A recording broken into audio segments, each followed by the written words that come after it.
লালমনিরহাটে তীব্র শীত ও ঘন কুয়াশায় কয়েকদিন ধরেই সূর্যের দেখা নেই। ফলে এ অঞ্চলে আলু খেতে দেখা দিয়েছে লেড ব্লাইট বা নাবি ধসা রোগ। এতে আলুর ফলন নিয়ে শঙ্কায় রয়েছেন কৃষকেরা। কয়েকদিনের টানা কুয়াশায় আলু গাছের পাতায় এই রোগ দেখা দিয়েছে। রোগের লক্ষণ হিসেবে গাছের পাতা সাদা হয়ে ধীরে ধীরে গাছ নুইয়ে পড়ছে। ছত্রাকজনিত এই রোগটি ছড়িয়ে পড়লে ফলন অনেকাংশেই কমে আসে। নিয়মিত কুয়াশার প্রভাব কাটাতে স্প্রে করায় খরচ বাড়ছে কৃষকদের। এতে উৎপাদন ব্যয়ও বৃদ্ধি পাবে।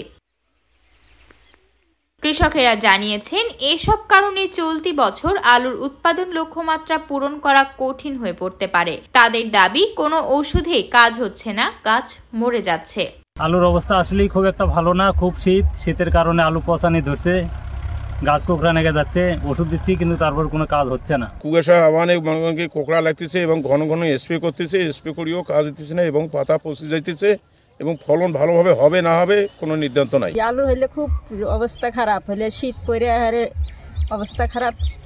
স্বার্থ সরকারের দেমিছেই না, ওষুধপাতির হারে খুব টানাটুনি হারে অবস্থা।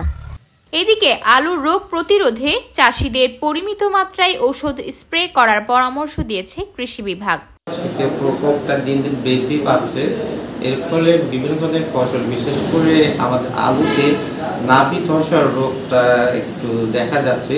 সেক্ষেত্রে আমরা মাঠ পর্যায়ে যারা উপসহকারী কৃষি কর্মকর্তা যারা আছে, তারা এই রোগ থেকে দমন পাওয়ার জন্য কৃষকদেরকে বিভিন্ন ধরনের ছত্রাকনাশক স্প্রে করার পরামর্শ দিচ্ছে।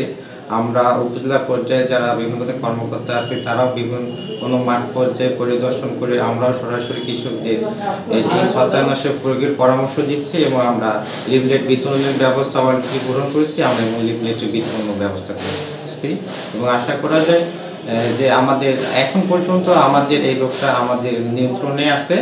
আশা করা যায় এটা আমাদের ভবিষ্যতে যে আলু যে উৎপাদনের যে আমাদের লক্ষ্যমাত্রা, এটা ইনশাল্লাহ আমরা অর্জন করতে সক্ষম হব।